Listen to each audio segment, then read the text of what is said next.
BP Tapra atau Badan Pengelola Tabungan Perumahan Rakyat. Teman-teman, ramai banget orang yang menyerang pemerintah terkait lahirnya PP ini. Apalagi menjadi peserta Tapra ini bersifat wajib, bukan opsional. Ini adalah salah satu kritik yang menghujani PP Tapra saat ini. Saya telusuri lagi proses pembuatan undang-undang tersebut dan saya temukan bahwa pertama, dalam pembahasan RUU tersebut ya, sewaktu Undang-Undang Tapra ini masih menjadi RUU, yang paling ngotot untuk RUU tersebut disahkan adalah PDIP dan PKS. Teman-teman, saya geli sendiri ketika melihat PKS menjatuhkan blame kepada pemerintah atas PP ini. Sebelum keluar yang namanya peraturan, pasti ada yang namanya permintaan. Pertanyaannya, siapa yang minta Tapera untuk dijadiin aturan wajib? Siapa itu yang minta? Siapa yang minta?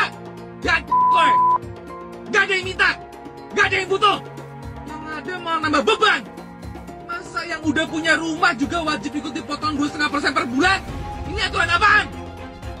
Satu bulan gaji, ada potongan wajib 5,7% untuk JHT, ada potongan wajib 5% untuk BPJS, ada potongan wajib 3% untuk JP, ada potongan wajib 5% untuk pajak penghasilan. Terus sekarang dipaksa lagi wajib dipotong 2,5% untuk Tapera. Lah ya tinggal berapa gajinya? Semua yang gue sebutin itu sekilas kelihatan kecil, tapi kalau digabungin itu banyak. Saya Adin Jauharudin, Ketua Umum Pimpinan Pusat Gerakan Pemuda Ansor, sekaligus Panglima Tertinggi Banser, menyatakan sampai kapanpun Bapak Jokowi adalah keluarga besar kami.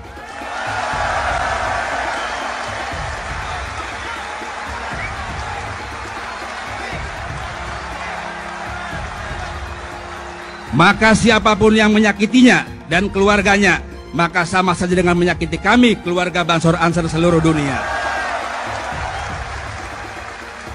Jokowi mengundurkan diri, kita lihat besok. Semangat, tetap menuju ke reformasi 2024. Kami akan turun kembali ke jalan. Reformasi sudah 26 tahun, tapi pemerintah negara gagal mensejahterakan rakyat. Yang ada apa? Pada era itu, banyak baju-baju kuning, pencuri-pencuri, perampok-perampok bertebaran di legislatif, di eksekutif, di yudikatif, hasil reformasi 1998, dan inilah hutang yang membengkak. Keadaan sudah tidak bisa dikendalikan, hukum sudah tidak bisa diterima di masyarakat, maka ingat, ini adalah panggung revolusi akhlak. Emak-emak wajib turun karena disinilah semua kekuatan akan kita lihat sebagai ibu. Bagaimana anak-anak kita ditindas, bagaimana anak-anak kita dibodohkan, bagaimana kita dimiskinkan, karena ini berdampak sangat tinggi kepada rumah. Tetap semangat, konsisten dan istiqomah dalam perjuangan menuju Indonesia merdeka untuk anak-anak dan cucu kita. Assalamualaikum. Yang kedua latarnya adalah kita ketahui bahwa parpol pasca pilpres ini, alih-alih yang kalah mengambil peran oposisi, itu rata-rata justru merapat. Nah, kami atau kita semua tentu khawatir, kira-kira yang mau belain kita nanti siapa kalau semua partai yang tadinya menjadi pesaing dalam pilpres justru menjadi mitra koalisi Prabowo. Contoh PKB dan Nasdem yang sudah gelar karpet untuk Prabowo. PKS pun rencana gelar karpet, tapi Prabowo tidak dapat waktu itu. Artinya kita bisa melihat bahwa rakyat ini bisa menjadi yatim, tidak punya wali. Tidak ada yang melindungi, tidak ada yang memikirkan urusannya. Nah, karena itu kita butuh penyampaian dari semua tokoh-tokoh nanti ya, dalam rangka untuk itu. Bahwa kita harus memikirkan urusan rakyat ini bareng-bareng. Sehingga kita tidak akan menjadi korban, dan tetap ya kewajiban kita amar ma'ruf nahi munkar. Nanti Bang Egy juga bisa menegaskan bahwa pasca Pilpres kita tidak boleh berhenti meneriakkan narasi perubahan dengan bentuk amar ma'ruf nahi munkar, karena memang tujuan kita berjuang atau melakukan perubahan itu bukan hanya untuk bela atau mendukung capres tertentu ya. Kalau begitu kan ya udah selesai, berarti nggak perlu lagi kita bersuara begitu. Jadi itu latarnya, dan yang paling penting bahwa di dalam nanti pernyataan juga sudah kami singgung bahwa siapapun rejim yang memimpin negeri ini, corak kepemimpinannya yang sekuler ya, yang coraknya kapitalis, itu pasti akan menyengsarakan rakyat. Dan semua kekayaan alam negeri ini pasti nanti juga akan jadi bancakan asing, termasuk korporasi yang ada di negeri ini, domestik. Cina masuk luar biasa di negeri kita. Jadi kekayaan kita, nikel kita, batu bara kita, tambang-tambang kita bukan untuk sebesar-besarnya kemakmuran rakyat, tapi menjadi sebesar-besarnya kemakmuran Cina. Hari ini kami dari Kombatan, komunitas pendukung perubahan bersama Bapak Anies Baswedan di DKI Jakarta, menyerahkan surat dukungan kepada Parpol Nasdem untuk bisa mencalonkan Pak Anies Baswedan sebagai DKJ Jakarta 1 di Pilkada 2024-2029. Nasdem untuk meminta dukungan pada Partai Nasdem untuk segera memberikan dukungan dan pencalonan kepada Pak Anies Baswedan sebagai DKJ 1 pada Pilkada 2024-2029 di Jakarta.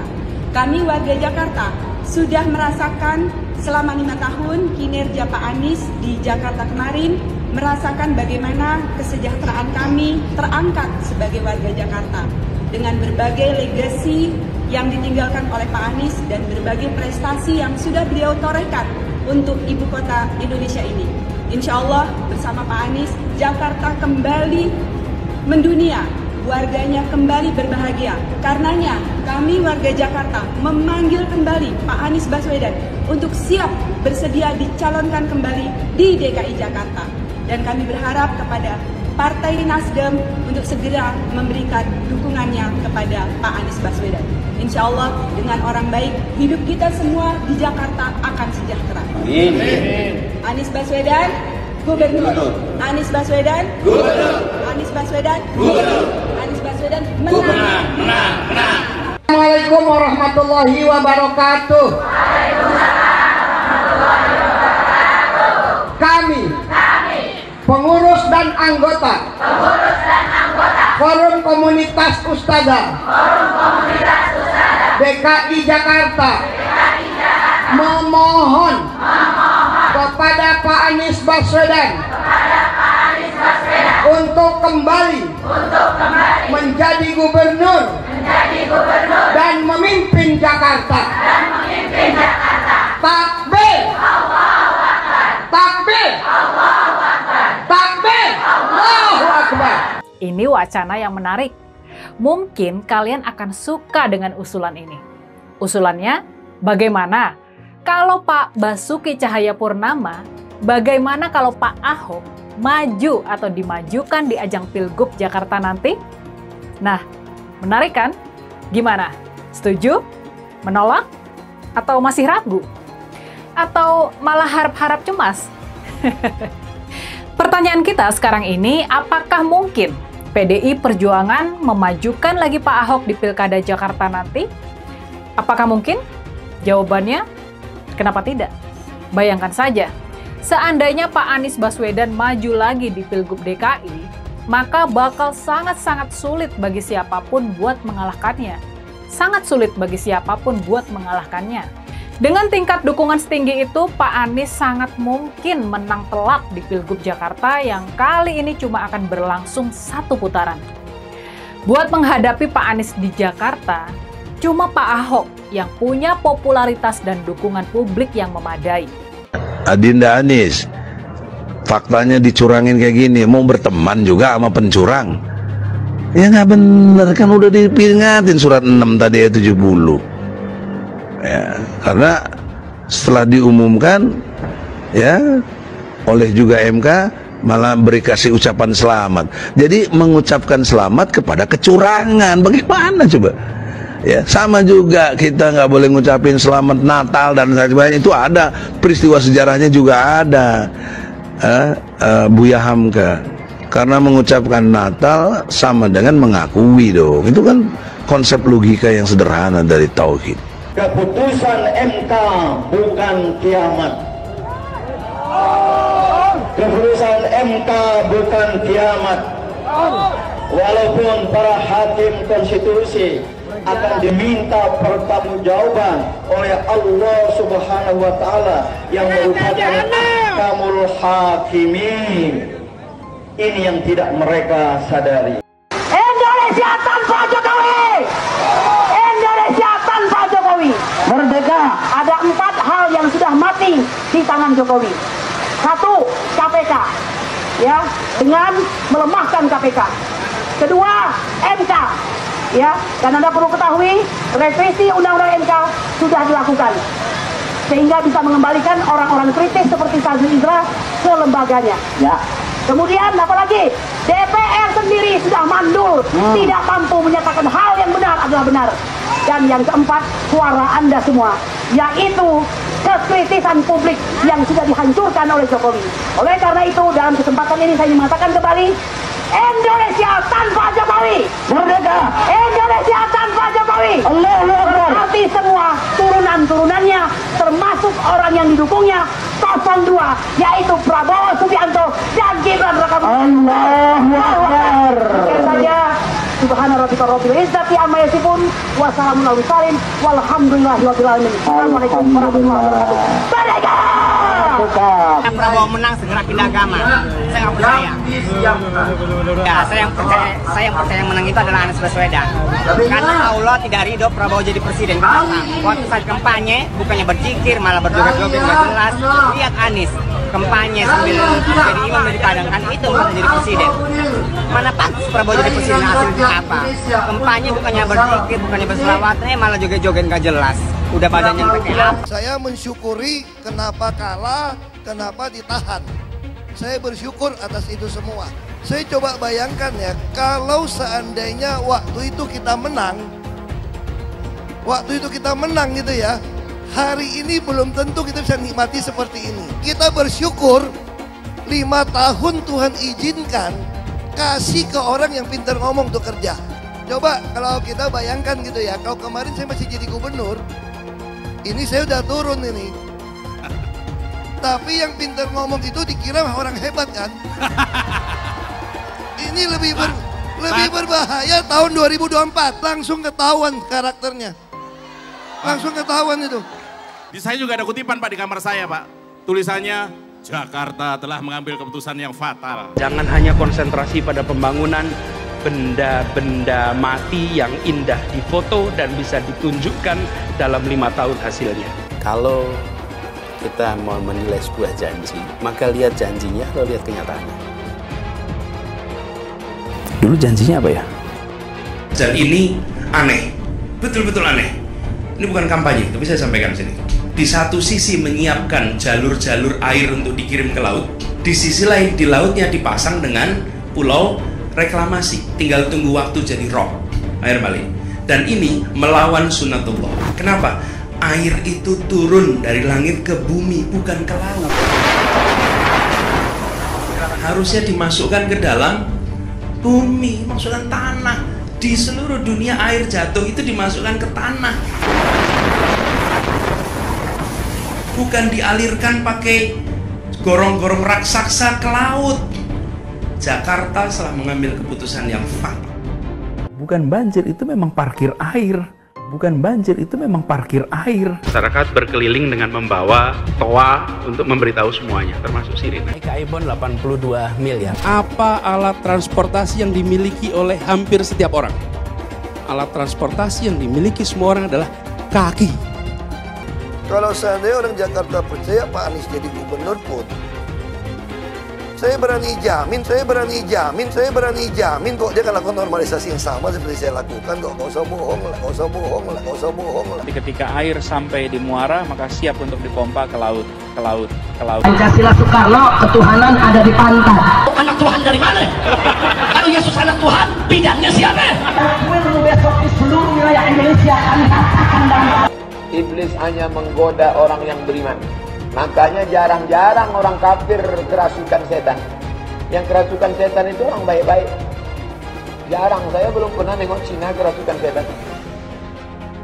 Pernah tak Ahok itu kerasukan setan? Enggak, setannya juga. Karena sesama setan dilarang saling menggoda. Karena di salib itu ada jin kafir. Karena di salib itu ada jin kafir. Karena di salib itu ada jin kafir. Haleluya. Kepalanya ke kiri apa ke kanan? Kepalanya ke kiri apa ke kanan? Tetap percaya salib itu lambang mulia, bukan jin. Kok ketawa? Aku nggak nyindir siapa-siapa loh. Hai teman-teman, tahun ini adalah tahun yang bagus untuk trading di market crypto, terutama Bitcoin, ataupun meme coin seperti Dogecoin dan kripto lainnya. Teman-teman bisa gunakan kesempatan ini untuk mencari cuan dengan trading di market crypto. Untuk situs trading, saya rekomendasi untuk menggunakan aplikasi Okta. Karena personally, saya menggunakan aplikasi ini. Alasan lainnya kelihatan di sini, untuk aplikasi Okta sudah dapat penghargaan sebanyak ini sebagai aplikasi trading dan investasi terbaik di Asia sejak beroperasi di tahun 2011. Untuk aplikasi Okta merupakan tempat yang lengkap buat teman-teman untuk trading kripto, forex, saham global, dan lainnya. Untuk trading, teman-teman cukup registrasi dengan menggunakan link di kolom deskripsi, lalu deposit, tentukan apa yang ingin kalian tradingkan, lalu tekan tombol buy. Sesimpel itu. Untuk minimal deposit, cuman Rp400.000 saja. Jadi cocok banget untuk pemula. Investasi di aplikasi Okta, kita tidak dikenakan fee sama sekali. Saat ini lagi ada promo spesial. Welcome bonus buat kamu yang register dan deposit. Teman-teman akan dapatkan 100% dari jumlah deposit pertama. Contohnya teman-teman deposit 1 juta, maka akan menjadi 2 juta. Karena welcome bonus 100% dari jumlah depositnya. Jika ada pertanyaan, teman-teman bisa hubungi WhatsApp di kolom deskripsi. Saya juga mau mengajak teman-teman untuk bergabung di komunitas trading yang ada di kolom deskripsi. Di sana saya akan memberikan sinyal trading yang bisa teman-teman ikuti. Seperti biasa, kalau kamu suka dengan video ini, jangan lupa komen, klik like, dan subscribe. Beberapa waktu ini kita selalu dicekoki berita-berita yang tidak mengenakan hati. Mulai dari rencana kenaikan pajak yang dari 10% menjadi 12%. Rencana kenaikan listrik dan BBM. Rencana naiknya harga minyak goreng. Uang kuliah yang setinggi langit. Dan baru-baru ini Presiden Jokowi mengumumkan bahwa pemerintah punya rencana memotong gaji seluruh karyawan. Baik itu karyawan negeri maupun karyawan swasta.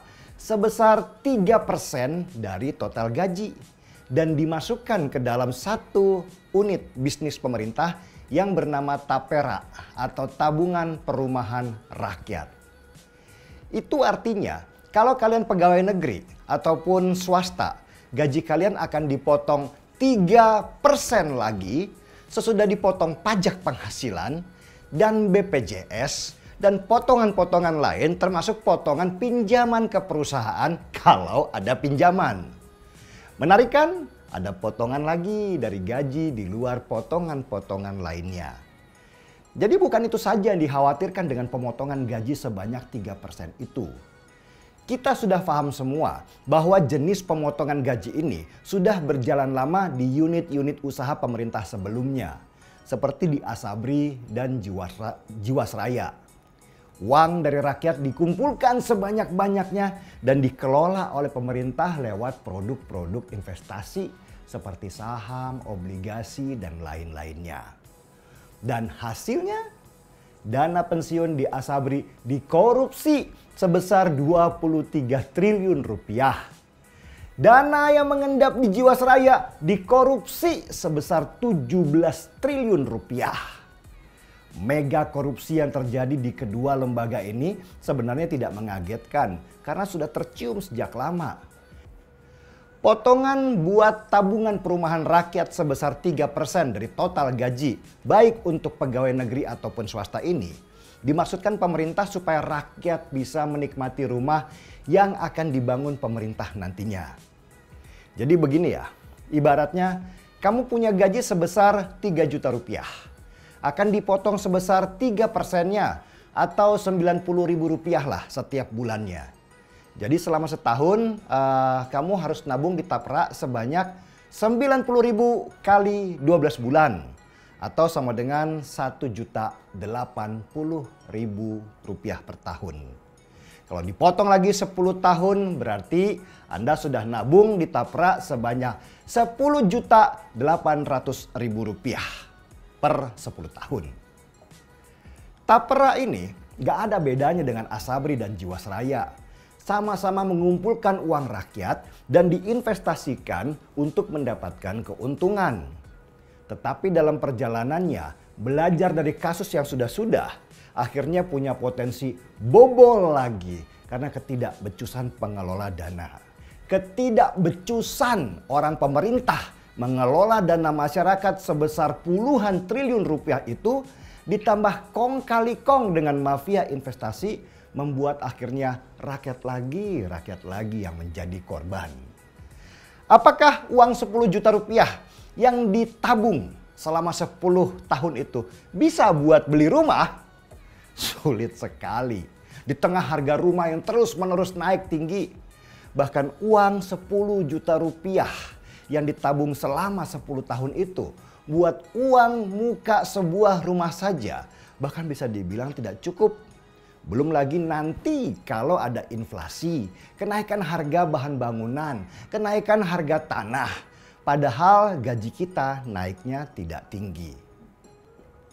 Dan sebenarnya model pemotongan gaji seperti tapera ini memberatkan rakyat. Apalagi buat mereka yang swasta, yang sudah gajinya kecil. Potongan setiap bulannya banyak, mulai dari BPJS sampai pemotongan upah karena pinjaman. Belum lagi harus mikirin listrik yang bisa saja naik sewaktu-waktu. BBM pulang pergi dan sekolah anak serta harga bahan makanan yang nggak bisa dijaga kapan naiknya. Entah apa yang ada di dalam pikiran pemerintah sekarang.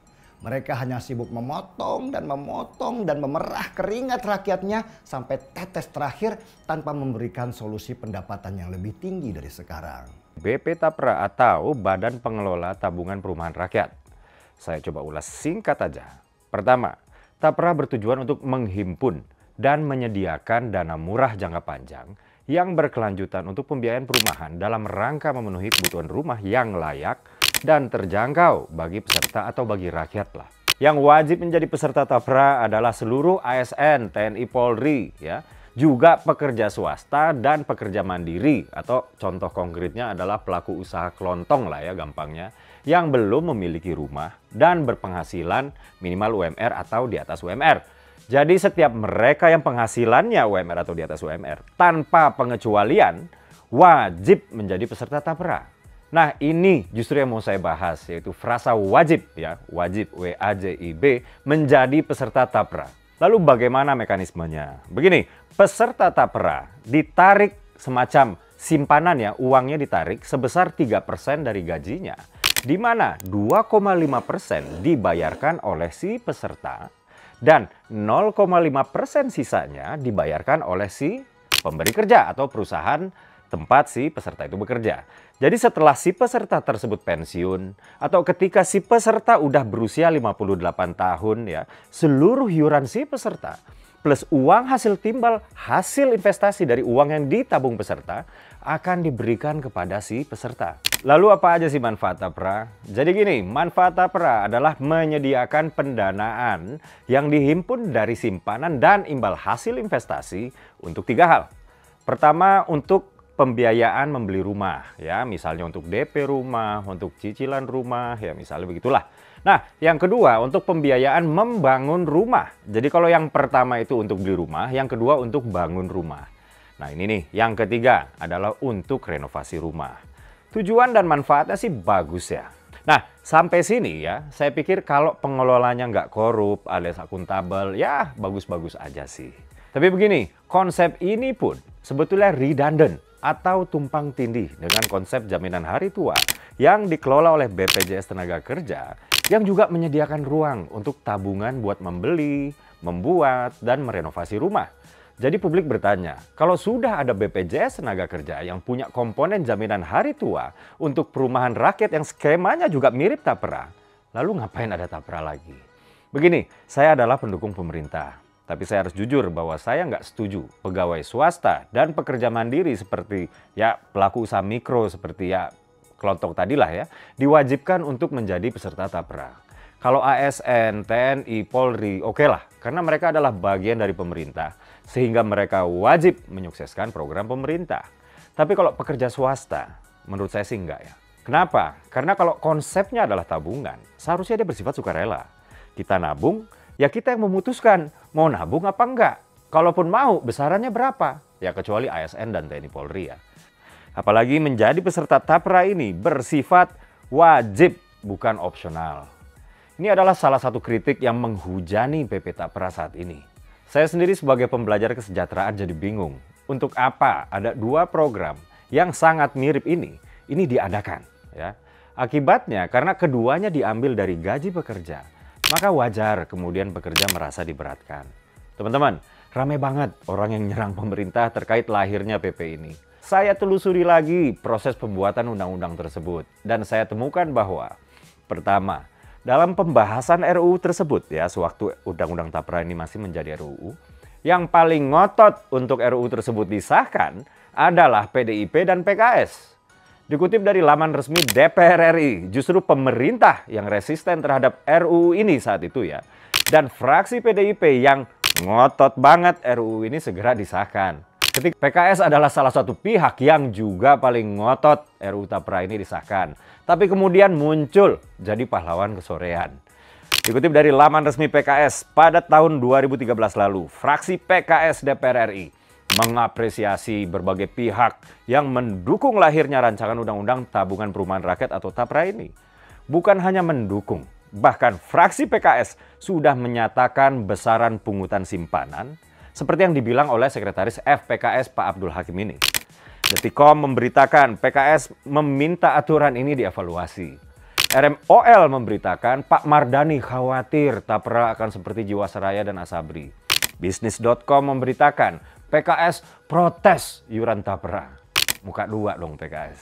Teman-teman, saya geli sendiri ketika melihat PKS menjatuhkan blame kepada pemerintah atas PP ini. Jika pemerintah resisten terhadap RUU ini, Ketua Pansus RUU yang juga berasal dari fraksi PDIP, Pak Yosef Umar Hadi bilang, baru kali ini saya menjadi anggota Dewan. Dalam membahas RUU, pemerintahnya tidak pede atau percaya diri ya. Ini suatu kemunduran, berarti pemerintah tidak berani ambil risiko, kata Bang Yosef. Wow. Lalu ketika undang-undang ini disahkan dan aturan pelaksananya juga sudah dibuat dalam bentuk PP ya, sebagai kewajiban pemerintah, kenapa PDIP kemudian mau muncul sebagai pahlawan kesiangan yang si paling peduli buruh? Jadi saya juga punya kritik terhadap Tapra ini. Tapi saya bingung kenapa ya para legislator kita ya, terutama yang dulunya mendesak agar Undang-Undang Tapra ini segera disahkan. Dan ketika disahkan dan ketika aturan pelaksananya dibuat, justru mereka yang seolah muncul bak pahlawan kesiangan. Ada. Dulu Anies bisa menang karena menggunakan agama dan etnis. Isu agama, ras, dan antar golongan dinikmati oleh relawan Anies. Saat itu Anies didukung oleh FPI, HTI, dan pengasong khilafah lainnya.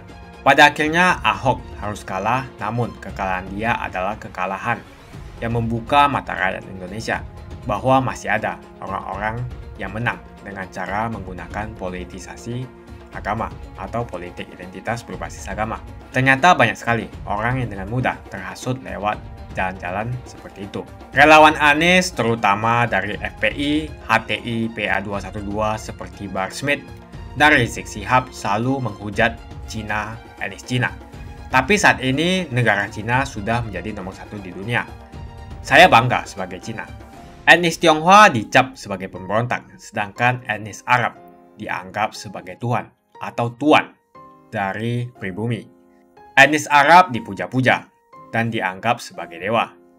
Lihat saja Rizik Syihab dan Bahar Smith dipuja-puja, padahal mereka mengujar kebencian. Pengasong khilafah seperti Rizik Syihab, Bahar Smith, dan teman-teman, mereka hanya buat gaduh di Indonesia. Sedangkan negara yang mereka sanjung-sanjung itu, Arab Yaman, masih belum maju dan masih terbelakang. Saya percaya Indonesia dengan mayoritas pribumi juga akan menjadi negara maju. Seharusnya Arab Yaman belajar dari negeri Cina. Seperti kata kitab suci, belajarlah sampai ke negeri Cina. Anies dan juga pendukung Anies seperti Rizik Syihab, Bahar Smith, dan kelompok-kelompok HTI dan FPI harus belajar ke negeri Cina supaya tidak lagi melakukan kelebihan bayar. Lagi pula Anies didukung oleh khilafah dan pendukung Anies adalah ormas seperti FPI dan HTI. Apa kita mau FPI dan HTI kembali di Indonesia jika Anies memimpin? Anies juga dikenal sebagai bapak politik identitas yang menghalalkan segala cara untuk menggapai kekuasaannya, termasuk menggunakan politik identitas berbasis agama. Lihatlah di kasus Ahok waktu itu. Kita sudah bisa melihat hasil kerja Anies selama 5 tahun di Jakarta. Tidak ada satupun janji yang dipenuhi dan tidak ada kinerja yang bisa dibanggakan. Dari DP 0%, OKOC, kelebihan bayar, Formula E, banjir, sumber resapan, jalan rusak, dan gonta-ganti nama jalan. Lihatlah rekam jejak Anies selama 5 tahun. Bayangkan Indonesia ke depan jika dipimpin oleh Anies. Dan bayangkan jika Anies menang. HTI dan FPI, ormas khilafah yang dibubarkan itu akan dikembalikan oleh Anies. Apakah kita mau Pancasila diganti menjadi khilafah? Perkataan Ahok sudah terbukti dan Jakarta sudah menjadi korban. Jangan biarkan Indonesia menjadi korban kibulan Anies Baswedan. Umat minoritas, terutama kaum Tionghoa, tidak akan memilih Anies Baswedan. Saya yakin karma Ahok mengejar Anies Baswedan. Dulu Anies memainkan politik identitas kepada Ahok. Sekarang Anies dipertanyakan kepribumiannya karena dia teriaman. Itu saja opini saya hari ini. Tuliskan opini kalian tentang Anies Baswedan. Jika kalian setuju dengan pendapat saya di video ini, pastikan kalian menekan like di video ini dan bagikan video ini ke teman dan family Anda supaya mereka semua mengetahui tentang informasi ini.